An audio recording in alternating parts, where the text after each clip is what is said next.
and I'm getting mighty tired of your trifling ways and of listening to that jackass Bray.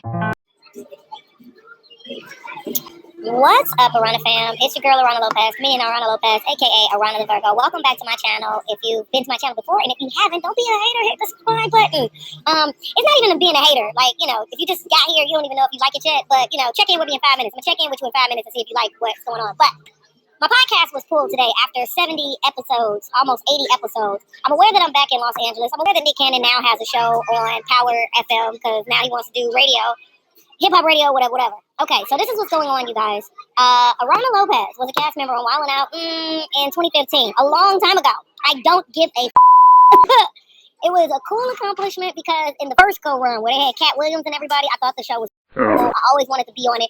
And as a comedian, once I became a comedian in 2006, that was like on my little list. The show got canceled in 2007. Okay? It was canceled. It was donezo. Okay? That tape came out with Kim Kardashian. Nick Cannon lost his fucking mind. He dumped her. The show ended. All kind of shit was happening in LA. I came out here October 1st, 2008. Okay? The show was not around, had nothing to do with nothing. I wrote for a show called Hip Hop Squares. Okay? Hip Hop Squares was on MTV too. Hip Hop Squares had Niall Evans, who also serves as executive producer on Wild 'N Out. All right, who's Nick's boy. Also, he's an Oakland native and, just all around LA dude because, he's related to Bentley Cow Evans. Bentley Cow Evans is the writer and creator of the Jamie Foxx Show, and he's also the head writer of the Martin Lawrence Show. Epic fucking black shows. Bentley Cow Evans is a beast. I don't know how you say about Bentley Cow Evans besides the fact that he's a beast. Okay, so now he's related to him. I ain't had nothing to say about now neither, especially since he was a Virgo, and y'all know how I be Team Virgo, but now, did a bunch of two-faced shit. I'm gonna just say that. He did a bunch of two-faced shit. Now did a bunch of, I'm a 1 minute dish you behind your back with the guys, but, because you are acting all bougie and hard to get and blah, blah, blah. But in the same hand, I'm act like I'm your friend and act like I'm looking out for you. Now was playing both sides of the gate like that, as far as I'm concerned. So, I did the show, back up. I did Hip Hop Squares. That's where I met Niall. Okay. At the time, they had this TV show on called Love That Girl. It was on TV1. It had Tatiana Ali. Pretty good show. It had my boy Alfonso on the show. I liked it. I sent Niall a spec script for the show. I wasn't alone. There was some other people that sent Niall a spec script. I know Sidney Castillo, this is so amazing and interesting, was one of them. And, Niall gave me a bunch of notes about my spec script. He felt like I gave too much direction in it and blah, blah, blah, blah, blah. And I was like, all right, so it can be improved, but what's up? Like, I'm willing to rewrite the script and, or present you a whole new storyline. Never heard nothing back from Niall. I was like, okay, whatever. I showed other people the script, and they thought it was pretty good, so I was like, all right, well, this is a lane that I can be in if I choose to entertain this. Somewhere in there, I got married, all right? And I was working on staying out here and doing my thing in Los Angeles, but I got a whole lot of pressure from home, family members, all this garbage about, I'm being too selfish because my mom is sick and dying of cancer, and here I am pursuing a career when my mom didn't even have cancer when I came here, and although, I sympathize, I empathize, I only have one mother, and I love her, I can't cure cancer. I tried to get her to smoke some weed, and, she tried to treat me like I was a heathen. But the government just came out with studies showing that weed actually can cure cancer. You can actually, decrease your cancer, cells and all of that shit if you smoke a little bit. Tried to get my mom to get into some cannabis. She didn't. I don't know. Ain't nothing I can really do about it. Okay. So I was getting all that, got married, went to the crib. As I was in the crib, I ended up hosting at Jokes and Notes and doing Zumba and shit because it was just depressing in Chicago. It was cold as fuck. I got stuck in the most ridiculous, longest winter. The shit was depressing. I was still doing Velvet Circus and stuff, but it was all these goofy ass beefs back in Chicago. Real had a vendetta because we dated when I first became a comedian, and he felt some kind of way that, once we ended, I moved on and was hanging out with Dion. He felt a long way about it and went around playing like he was a victim all around Chicago. And a lot of the stories and the things that were said behind my back has gotten back to me, so I know exactly the role he played and who he was, and that's why, to this day, even though I tried to be cordial, even though I tried to be understanding, I understand that we're coworkers, I think he's very talented, because I'm not no hater and shit like that. I always tried to be like, okay, that was then, that's over with, how's life now, how you doing now, type of deal. We never could really achieve that because he's not a mature person. So that was lingering and festering in the background. The Jokes and Notes club owner treats him like a son. Her daughter's a bitch. We're a year apart, and she was really jealous and really fucking rude. But I just always ignored her because she wasn't important. That's really the God's honest truth. But my cousin Mike cursed her fucking ass out. She's just, in all scheme of things, she's just not important. She was only important during the years Jokes and Notes was open because that club gave her leverage to try to hold things over people's head. But then once Jokes and Notes closed, she went back to being the regular bitch she is. So, there's that. Now, Apparently, there's some plug, some link, some tie between them and Nick Cannon. We'll get back to that in a minute. Now, I worked on Hip Hop Squares, and I was a writer for Hip Hop Squares. It was myself, it was Clayton Thomas, who kept showing the most promise out of all the comedians that they had for Hip Hop Squares. Hip Hop Squares was a game show that they created then. And they would have comics come into the MTV office, and we would sit around like a round table, and they bring up topics, they bring up celebrities, they bring up, anything current in pop culture and media, or things that were like just interesting facts, like Googleable, Wikipedia type stuff that were like interesting facts, but maybe it was a play on word, like an angina is, and it's really relating to something with the heart, but vagina is close to angina. You play on words and all that. Just basically potty bro humor, that type of shit. But I got in there and I was killing that shit. Clayton was killing that shit too. And so we ended up being like the two comics out of all the comics that they kept having come through and write these bits that they kept inviting back. Over that time, we developed a rapport with some of the producers, and we developed a rapport with, some of the other people at MTV. Fast forward, because of the work that we was doing with Hip Hop Squares, somewhere in there inspired the return of Wildin' Out. Because we were having so much fun. It was all this pop culture. And then, what ended up happening was it gave the producers, who also were the former producers of the previous show, a reason to call up their homies and call in their favors, which one of them included Fat Joe. Shout out to Fat Joe. Just because he's somebody that I've enjoyed his work and his influence in hip hop and whatever since 94. Okay, so whatever. But Fat Joe is their boy. That's their homie. And, they had him on there. They had a bunch of people. Paul Rosenberg was the host from Hot 97. And they just, put all their friends in the shit. And it inspired him to bring Wildin' Out back. Niall came into the meeting at MTV like, y'all, we might, I just got done talking to Nick. I ain't making no promises, but Wildin' Out might be coming back, blah, blah, blah, right? Okay. Wildin' Out ends up coming back. All right. When they first brought the first season back and they were using social media, trying to leverage social media to get feelers to see who's doing what out there in the streets, who's hot, who's popping, it was Niall's idea to start looking at social media stars because their influence is greater than these regular comedians. In fact, specifically, Niall and I had a conversation about Jenna Marbles, about how Jenna Marbles don't really do shit but sit on the couch talking to her camera, but Jenna Marbles has millions of followers and it's going all over the world. And I was like, I don't know, like, I see that and I get that, but I love stand-up. And Niall says to me, because this is a real conversation we had, he was like, yeah, but okay, say you go and perform at the Comedy Store. How many motherfuckers is in that room? Like what, 50 people? 70 people? So 50 people saw you be funny. 70 people saw you be funny. That's cool. But if the world see you be funny, ain't that better? He was right. But that was a real conversation we had. Okay, fast forward. So now ends up being the person who's the brainchild behind getting E-Man, DC Young Fly, and all of these internet-heavy stars onto the platform of Wildin' Out. Timothy De La Ghetto, they didn't even want him at first. I'm telling you what I know. I'm telling you what I was told. I'm telling you what by the producers. Because motherfuckers be so quick to have conversations around you like you ain't nobody, or having conversations around you because they want to gain your trust. They want to say certain things around you to plant a seed in you, like, hey, I'm giving you this insider information because I fuck with you, type of deal, to disarm you, and then when shit don't go the way they think it's gonna go, then they just denounce you and just, push you to the side and all that other shit. But yeah, all that little shit used to go down. So they didn't even want him. But now kept pushing for him because he was killing YouTube and he had his own niche. And I was like, dude, I went and saw Tim in public and he needed security. He got mobbed by because he had so many fucking fans. Like, this is the wave. This is the future, blah, blah, blah. Tim gets on the first season. And this is what the producers was talking about. This ain't my opinion. I think Tim is cool. But what I noticed as somebody who was watching the show, somebody who wasn't a hater, and somebody who just, what people eat don't make me shit, so I don't care. He just was nervous, some of the first season. So he didn't really pop out. But the second season, he found his voice. And they really started seeing the effects of, man, having internet stars, is making this show, like, pop. Specifically. And this is the guys on the street, because he and I didn't even really get along when we worked together. E-Man got out there and instantly just was camera ready. He was somebody who, it don't matter what's going on or whatever, the minute the camera's on him, he gonna shine. And that attitude alone was the secret to success, and that drove the show, because a lot of times when he got out there in front of the camera, he killed it. Now, constantly on the set, people were saying them niggas were stealing jokes. A lot of them were. I'm gonna just be honest with y'all, they were. But the magic of E-Man was he recognized the opportunity, and he would put on his best, kind of with the spirit of, fuck that, I've been waiting for this my whole life. Where the camera at? Like, he had that energy. So he was winning with that, and it was working. So they were like, we got to get some more motherfuckers that's like that. More motherfuckers that are like, whatever. My first season was DC Young Fly's first season. And DC Young Fly was catching all that attention and all that buzz because of that internet beef he had with Kevin Hart. It blew him up. Kevin is Nick's boy. They're all them niggas. Kevin, Ray J, all them motherfuckers. They're intertwined. So, you know, it was all this like, you know, bro culture and whatever. When I got picked for the show, let me go back. The first time when I auditioned for the show, it was the same producers, Craig and Michael and all of them other ones that worked on Hip Hop Squares the first season. And Nick wasn't in the auditions.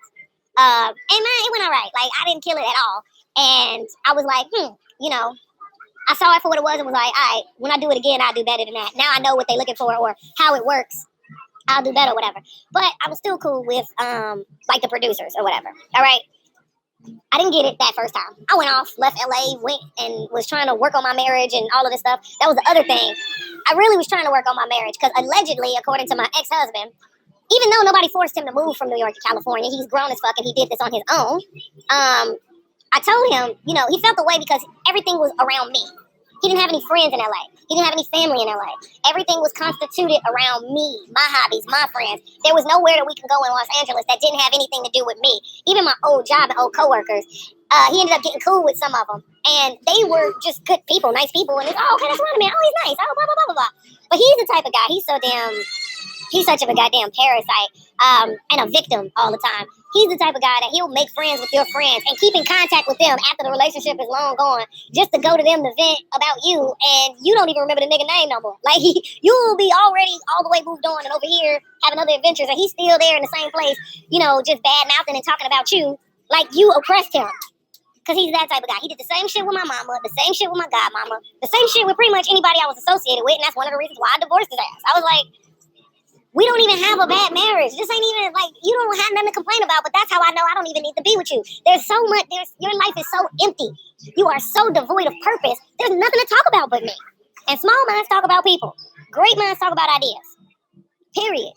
You ain't got no ideas you're talking about. You ain't got no plans you're working toward. You ain't got nothing that makes you get out of bed in the morning that's worth talking about. So, of course, everything is all about me, and I am this and it's like, meanwhile, my phone line is blowing up from, like, all kind of people that's like, wait a minute, bitch, wait, stop. You married? What? And I'm looking at the phone like, when we never talked. When was you interested? I got all this happening in my life. And this dude is complaining every day of the week or whatever, when my whole reason for moving to Chicago was to try to help him be comfortable and more connected, because at least he was, his first cousin was married to my best friend. So at least if I went back to Chicago, he would be around his cousin. He'd have some connection. And then, you know, because I'm always surrounded by comedians and people, you know, Hollywood and all of this stuff can get real competitive. It can get really cutthroat. And you got everybody constantly competing with you, constantly, you know, looking at you, looking at what they doing, comparing and stuff like that. It gets kind of, you know, ragged and draining after a while because, you know, there's just more to life than that. But because everybody's trying to make it, and making it is so, it's paramount out here. It's so serious out here. A lot of times that's all people got to talk about. That's all they got to bring to the table. I'm trying to make it. I'm trying to make it. I'm trying to make it.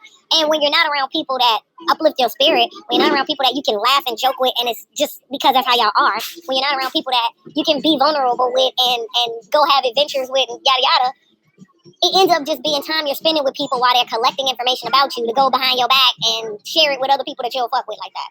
It ends up being that cycle. And that's where LA can kind of get isolating and lonely a little bit. So getting a little frustrated with that, because I was longing for a sense of family. I was longing for a sense of connectedness or whatever. I took that into consideration. I took, you know, his loneliness and, okay, marriage is about partnership. You know, he's coming to me as my husband, basically telling me that, you know, this is like harming him because he doesn't have any other outlets besides my life. Okay, let's do something about it. We moved back to Chicago. At the same time, my ex-best friend, Sequila, was like putting all kind of, come on back to Chicago, man, you be doing, come back to Chicago. My family was putting on, come on back to Chicago, just come on, man, come on back to Chicago. I get back to Chicago, nothing is going on. And when I mean nothing, I mean motherfucking nothing. The same people that was begging me to come back to Chicago were not ever coming by the house. I ended up getting a one-bedroom down the street from, it wasn't down the street, but it was like, you know, nearby my mom's crib, the crib I grew up in Beverly, the third wealthiest neighborhood in Chicago. For the record, I'm done trying to make y'all comfortable. For the record, you ain't trying to grow, then it's done for you. For the record, lab on me going all the way. For the record, ain't trying to link, no time to waste. For the record, yeah. For the record, yeah. For the record, for the record, yeah. For the record, for the record, for the record. Been a little too nice to y'all. Now I gotta up price on y'all. Snake eyes on dice for y'all. shoulders on ice for y'all. Frozen. 8-6 all the hate. I won't get involved today. Got lost in the ballin' age. I'm flipping the bars, I'm flipping the.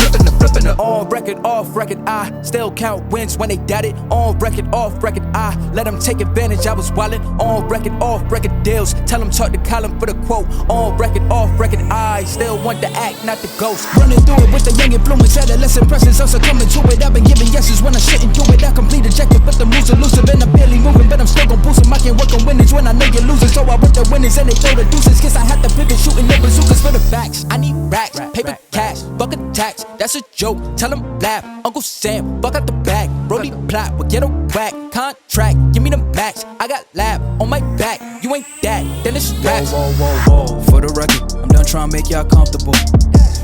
For the record, you ain't trying to grow, then it's done for you. For the record, lab on me going all the way. For the record, ain't trying to link, no time to waste. For the record, yeah. For the record. Alright, so it wasn't like I was inviting y'all to the trap house and shit. Somewhere where you gotta park your car and be looking outside and shit, because the neighborhood is dangerous. No, it's a nice neighborhood. You can jog and be yourself and do what you need to do. Nobody was coming by. Nobody was trying to play spades. Nobody wanted to just come and watch Sex in the City marathons and, just Seinfeld. Nothing. Nobody wanted to even come play video games. Like, shit. I'm into so much shit that it's just like, and I'm just sitting there like, meanwhile, I'm like, man, what the fuck is going on in LA? This shit horrible. And I end up getting my Zumba license in LA. I end up still booking work in LA. I performed at the Improv twice. I'm like, man. When the marriage officially reached its last red flag, that's when I was like, dude, fuck this shit. I'm going back to California. Whatever don't fit my station wagon, I'm going back to California. All of this happened between 2013 and 2014. All right, I go back to California July of 2014. I go to an Aarona concert because I want to treat myself because I went through traumatic shit and I'm the fuck paying for it, so I don't have to answer to nobody and tell nobody shit. Meanwhile, people are looking at my Instagram all up in my business, but they can't call me. We don't hang out. Nothing. But y'all looking at what I'm doing and you feel away. You feel like I'm doing something to you because you kind of want to be doing the stuff that I'm doing, but you're also not doing the things that I'm doing to come up with the income that it takes for me to do the things that I'm doing. That part. So I'm back in Los Angeles. It even took me a minute to get settled when I first got here in 2014. Like I was renting a room. I was searching or whatever. I finally found that apartment in Gardena, and that was the turnaround point because at the time that had been the best apartment I had ever had in my adult life, apartment-wise. It was spacious. It was a one-bedroom. It had washer dryer hookups. It had a garage, a one-car garage. All of the amenities and things that you would need as an adult to just come home, do your thing, handle your business. And when I was married or whatever, there was like this whole thing about, no, you should stay in this marriage or whatever because, it's hard to make it on your own and blah, blah, blah, blah, blah. People keep throwing that bullshit on my trail. It's hard to make it on your own. It's hard to make it on your own, blah, blah, blah, blah, blah, blah, blah. And I'm like, but I'm not happy. And yeah, I'm ready for these other things. I'm ready for marriage. I'm ready for kids. I'm ready for all this other shit, but I'm not going to just pick a motherfucker and be miserable like y'all. People didn't want to hear the truth, but motherfuckers was miserable. Or at least the people that was trying to give me the advice to stay in my marriage. And I'm like, and that's why y'all got time for this. Because y'all not out living y'all own adventures. Y'all not out doing things that your soul is really calling y'all to do. Meanwhile, I am. And I'm good. Like, I'm right. And there's been so many people who come across my path who are, number one, jealous of that. Male and female. But the males are the ones that really, grind my gears because it's bitch shit to me. But they be so mad that I am that way. They try to interject and get in ways to try to make me want them or make me miss them or make me suffer. Okay, we gonna see how you feel if, we fuck with the money. If we do this, if we do that. Yeah, you gonna be coming back. You gonna need us. You gonna need us. No, I don't need you. And I won't ever need you. Is that what this is all about? You wanted me to need you? I don't need you. Now what? Can we go back to living our lives? You didn't even know who the fuck I was a year or two ago. So what does it matter? Like, what is this serious ego trip that you got going on that you need to prove something? Where is this coming from? Is it because you ran your mouth to so many motherfuckers that you got something to prove? The fact that you are wrong is making you look stupid? Yeah, that's what it is. Because you run your mouth like a little bitch, so that's what it is. I got that apartment in Gardena, dude. I'm in LA. I'm paying for it. I'm working a job. I'm doing Lyft. I'm doing comedy. I'm selling merch. It's my crib, and I'm in there by myself. And I even was in the crib while I was there several times, because now I'm divorced. Marriage didn't work out. That sucked. But I was just like, and here I am, once again, by myself. Now I have everything. I have all the stuff I need, and it's just me again. Out of everything that people was trying to tell me, why ain't nobody trying to come see me? Why do I always have to break my back and break my bank to go see everybody else? If you really fuck with me and you really care or you really come see me. And I gave people plenty of opportunity to be on that. Wasn't nobody coming over. Wasn't nobody coming to see me. And when they did, it was because they was coming in town for something else. Because there was two specific incidents that happened with two people from my past that came through or whatever. But they weren't there to see me. They had some other business in LA. And they came through because they in town. That. And that's a total different energy besides yo, I'm coming to fuck with you. I'm coming to see you type of deal. Total different energy. I'm in my crib. I got everything. Everything I need. Everything I need. I'm doing what I love. And couldn't nobody say nothing about it. It was like, okay, so now what? I clearly didn't need the marriage. This apartment was better than the one this apartment was better than the one I had in Beverly. So y'all can't leave me with that. I needed to be married. No, my income doubled his. Which is why he got divorced. That was the best $150 I ever spent in my life. People were sitting up there, oh, you was trying to be up under the under. No, this is my crib. And even though the winner took that Benz that I was driving, at the time I had a BMW station wagon. I bought that. Nobody had nothing to say. Got my BMW station wagon. I got my crib. Where's all this? Clearly didn't need that. It was me making it happen this whole time. But I was by myself. And I was just like, so then, after living in that for a little while, I was like, and I was really doing a lot of self-development work at the time. That's when I discovered, a lot of different, spiritual people, a lot of different internet marketers, a lot of different, entrepreneurs that were more so in alignment with what I was trying to build for my life and my future. It was around that time that I started, really discovering all of them, and I found them via YouTube. But also, I was reading a lot of books. The Science of Getting Rich is one of the books that I read that in one sitting, and then I bought the audiobook and started listening to pieces of it daily during that whole period. And so then I started getting ideas where I was like, all right, this is cool. And at the time I was doing Toastmasters, so I was going to Fox and Warner Brothers, the Warner Brothers lot and the Fox lot once a week for months. I was going to that shit. And it was around this time that I was like, okay, I like the apartment I have. But the surrounding area, it's not my favorite. I'm somebody that grew up in Beverly. I'm not ashamed of it. I'm a woman. I don't want to have to keep apologizing that I have a certain standard of living because other people, oh, well, that's bougie. I don't give a fuck. Whatever. I'll be bougie. Whatever. But it was like I wanted something else. The first time I ever came to LA, I always wanted to live by the beach. I've been obsessed with having a beach house since I was 13 years old. And I knew since 15 years old that Chicago I was going to be one of those people that moved away from Chicago and didn't come back. I was going to get my, Sam Cooke on or something. I was going to get my Lou Draws. I was going to get my Lou Rawls on or something, my Quincy Jones on. I was going to, leave Chicago and see Chicago for what it was, but be like, okay, I'm good over here. I knew I was going to be that person. I knew it. I was cool with it. Other people weren't. But here we are, and that's still their problem. So much so that they so obsessed with me that they can't even live their own life. Nobody that follows me on this account and none of my social media accounts can really give an accurate account of anything anybody from my family is doing to make their lives better or contributing to the world on a greater level. None of them. All of them become topics of conversation simply because they're related to me. Don't sit up here and text me and email me telling me so-and-so got a house. I don't give a fuck. I don't. I don't want that at this point in time. It's a headache. Houses are bills, and they're money traps. Unless you have other income doing things that, make you back the money that you spend from the house. Yeah, you can buy a house and rent out different rooms and shit. That's great, but I don't like that kind of environment in my home. When I go home, I need the solitude and the peace. I need it. So unless it's somebody that's bringing me pleasure and joy and whatever, I don't really want it. I'm good with downsizing. I'm okay with that. It don't make me feel no type of way or nothing. And I went through this period of time where people thought that they were trying to make me jealous, and it'd be like, I don't care, but I'm happy for you. And then when I go off and do my thing, they feel away. And it's like, well, this is smaller than what you have. This is, not even a fourth of what you living in. Why you care? Why is it a big deal? There was all that going on in the background. So during this time, I'm feeding my spirit. I also was very big on my health because I did Weight Watchers in 2013. And I was doing an excellent job. And I still am. Baby bye. People say what the hell they want. Bitch, I am happy, proud, all that with what we got going on. I just wish my titties was bigger. Because I'm a C cup. I've been a C cup my entire life. And it's not right there right now. And I feel a way about it. I feel hurt that I'm not a C cup right now. Outside of that, okay, I'm fine. Paper cash, buck a tax, that's a joke. Tell them laugh, Uncle Sam, buck out the back, Brody. And I'm getting mighty tired of your trifling ways and of listening to that jackass Bray.